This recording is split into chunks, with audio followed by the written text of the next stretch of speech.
So at this ASH meeting, I presented the first results of a first-in-human phase 1 dose escalation study of a novel PI3 kinase inhibitor, which is a beta-delta inhibitor, KA2237. So this was a study that we enrolled patients that had failed all standard of care options, again, because safety is the primary goal of this trial. And we had a group of all B-cell lymphomas, from Waldenstrom's, CLL, SLL, follicular, marginal zone, and large cell lymphoma.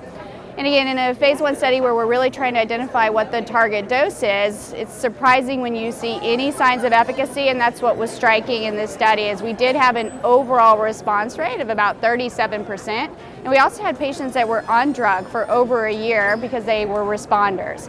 What we saw in terms of dose-limiting toxicity is what you see with most PI3 kinase inhibitors. So we see some GI toxicity in the form of nausea, vomiting, some episodes of diarrhea, though we've not seen frank colitis. We've also seen respiratory infections and a few cases of pneumonitis. Now, most of those were due to drug exposure, meaning the median time to onset was about 12 weeks into study.